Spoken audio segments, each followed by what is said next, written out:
Morning guys, how's it going? It's Wednesday morning. I've already been out here for about 3.5 hours. It's 9:30, so cheers, taking a coffee break. I'm just going to carry on from where I left off in the previous video, working on stuff for the interior. I'm going to finish off the bezel for the shifter and e-brake boots. Probably get some rubbers on, whatever. I'm going to cross as many things off my list as I can. So yeah, stick around, plenty to do. I'm not going to show everything. I'm just going to show what I'm doing and the end result. So a lot of this stuff I've already shown it on one door and not the other, that kind of thing. So I'm not going to show the same stuff over and over again. But you can always go back and look and see how, whatever kind of troubles I had doing whatever I was doing. So, and trust me, I've had my share of troubles, but stick with it, be persistent, and eventually you'll get it. So yeah, stick around, check it out. It's gonna be cool. So I went through my stuff last night and I found another brand new blade, and I had a used one as well. So what I've done here, I'm not going to show cutting it, but I've drilled holes in every change of direction, because it's always the change of direction that you break your blades in. So you know, I just have to cut straight lines and join all the dots together here. I'm going to also, there's the furnace. You're going to hear the furnace come on a lot during this video. It's 25 below. So the furnace is just running steady. Anyway, I'm going to cut the centers out first and then do the perimeter, only because everything was solid here. And I'll cut this last part of the perimeter out at the very end. So yeah, I'm going to go ahead and cut that in and start cleaning it up and polishing it, and show you what we end up with. Alright, so I cut my piece out, and before I polish it, I wanted to make sure the fitment was good. Everything is good here. So I got to round off my corners, and there's a few nibs here and there in the inside corners. Got to clean them all up, and then I guess I'll hit it on the buffing machine and shine it right up. So yeah, I'm pretty happy with the way it looks. I think it'll be just fine. The way the sun is coming in here, it's crazy. Anyway, that's her. So yeah, I'll finish rounding off the corners and all that crap and get her up to where it's ready to buff. All right, so I changed my mind a little bit on rounding the corners. I just went a very subtle round, you know, all the outside corners, and I cleaned up all the stuff on the inside corners. I went around, broke all the edges all the way around with just a fine file, and I'm going to go over it now with my DA sander. I've got a worn out 120 on there right now. I'm going to go over the surface. All I'm polishing is the top surface. I mean, this here, you barely see it anyway. I just want to have a nice shine on here. Now, it looks like an industrial piece, but it also does look homemade, and that's kind of what I want. I like that. You know, shows that you went through the effort to take care of details on your own, do your own thing, and make a nice piece that works. So I'm going to go ahead, use the DA sander, bring it up. I've got some 500 grit discs for that as well, and then I'll go over it by hand with maybe 1,000, 2,000, and then we'll hit the buffing machine. So anyway, I'm going to go ahead and start sanding on that. Just want to get any gouges out and stuff, you know, slip with the grinder or whatever. It happens. But I think it's going to be a pretty cool piece when it's all done.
That's the backside.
Hey, switch up discs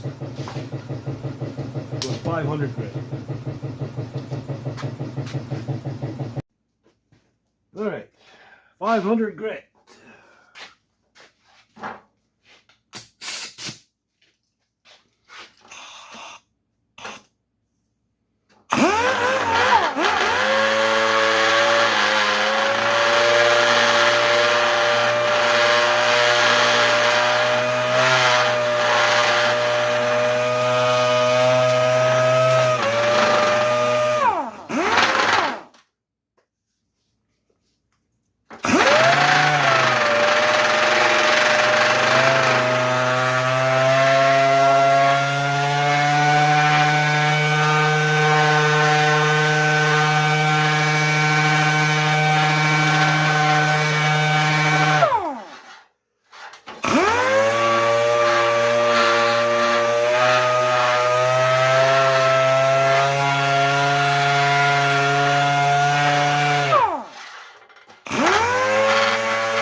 All right, so it's feeling pretty good right now. Feeling nice and smooth. And now by hand, using wet paper, I'll go over it, get all of those scratches out as best I can, and then it'll be ready to buff. Getting there. Okay, 1000 grit.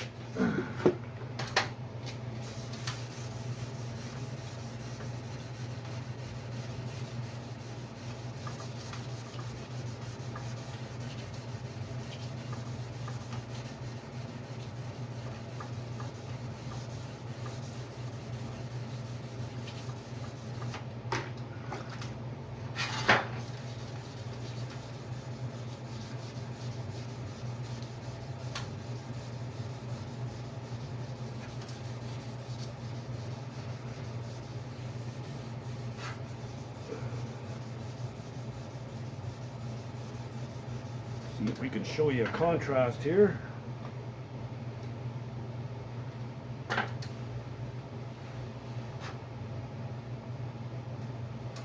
Probably very difficult to see on camera, but there's a big difference.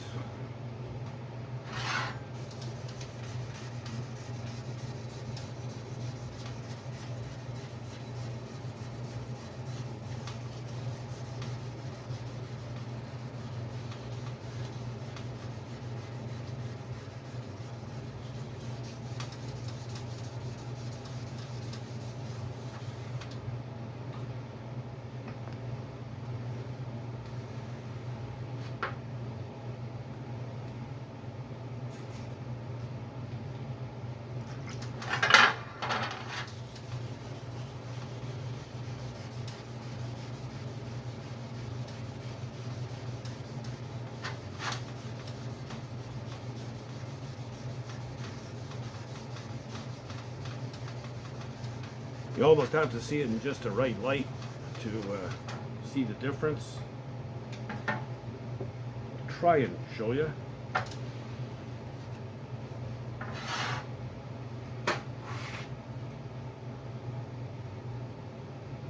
I don't know if this will show or not, but we'll see.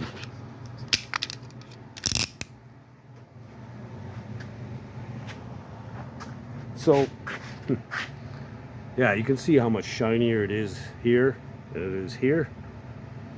And it'll just keep getting shinier and shinier as all the scratches come out as we go to finer and finer paper. So I'm just going to keep going with this until I get it where I think it's good enough for hit up the buffing machine, and then we'll go at it. You know, this aluminum here, it's thick. Okay, it's a 1/2 inch thick. If you think because it's aluminum you'll cut through that like butter, like, you know, hot knife through butter, no, not the case at all, man. I went through a bunch of blades. Um, like I used oil, because if you don't use oil, the blades will gum up with pieces of aluminum really quick. Like I'm telling you, you'll get a ½ an inch through and your blade will be done.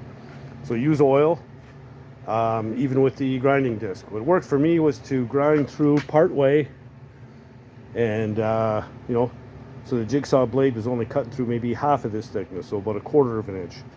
Went way faster, and be liberal with the oil. You can use, I use WD-40, worked pretty good. So yeah, it keeps the blades from clogging up. But I still went through 2 packages of blades, 5 packages of 5, so 10 blades, plus the 2 I started with, so 12 blades, just to cut this one piece out. And they don't give those things away. They're like $15 a package of 5, so $3 a piece. Yeah, so I'm gonna go ahead, keep on sanding. When I'm ready to hit the buffing machine, that's when I'll come back and we'll shine this sucker right up. All right, so I'm ready to start buffing on this thing. Now, the end game on this here is not to get it to look like a piece of chrome. I like the industrial look, but I do want it to be shiny and kind of cool looking, you know what I mean? So that's the goal, and I think we're almost there.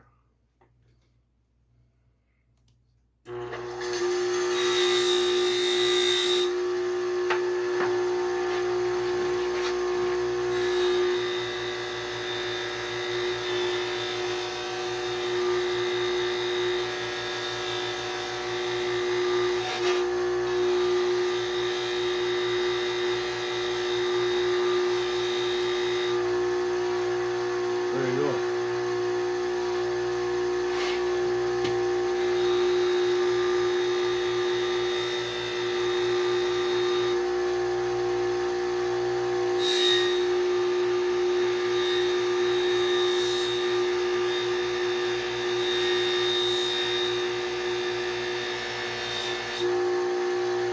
Careful here, you don't want to catch an edge and have this thing rip out of your hand. It could be painful.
Anyway, you can see the difference. We're just going to keep on going with the buffing machine until I get it nice and like this.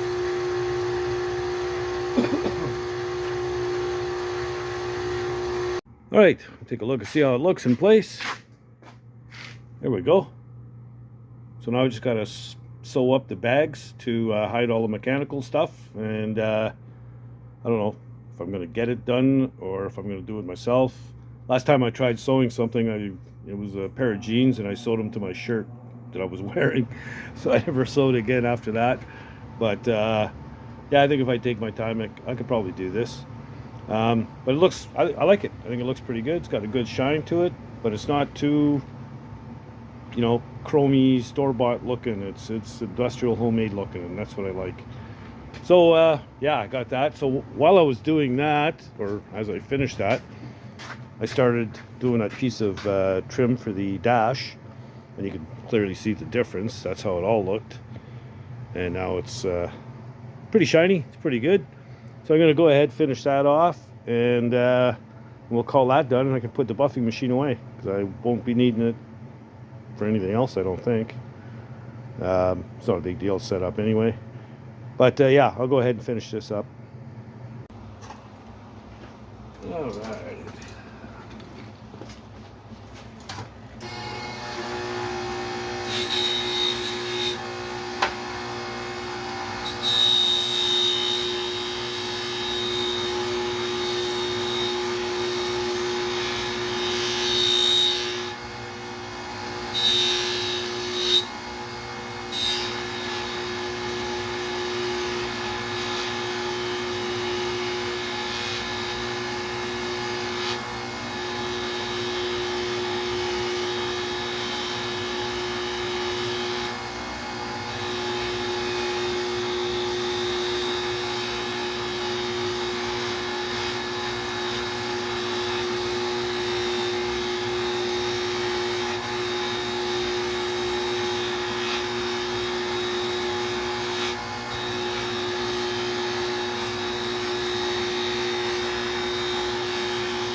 There we go.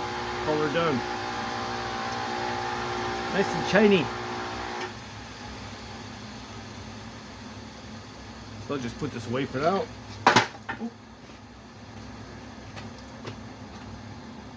All right, so there you go. That little bezel trim piece is probably 3/4 of the battle as far as the boots for the shifter and the emergency brake cables or emergency brake handle. So yeah, that's a big one. Took quite a while to make that piece, but I think it was worth it.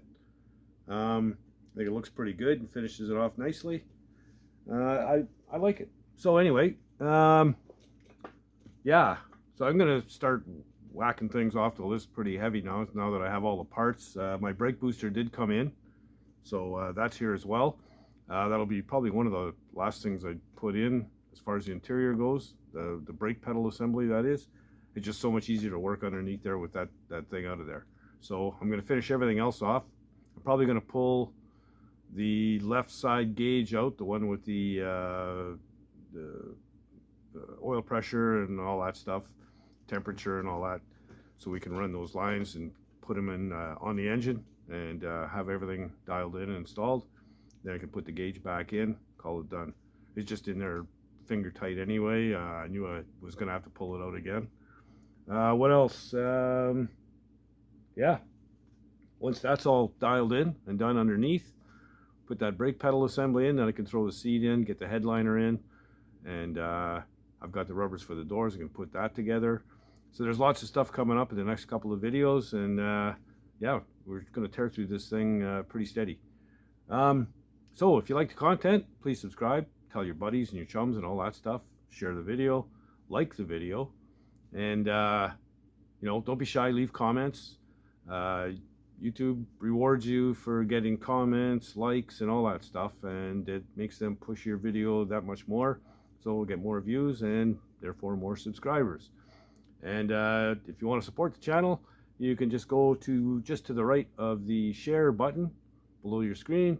There's a little circle, 3 dots. You click on there, you go up to where it says thanks, and you say thanks for showing me how not to do something, Dan, because that was terrible.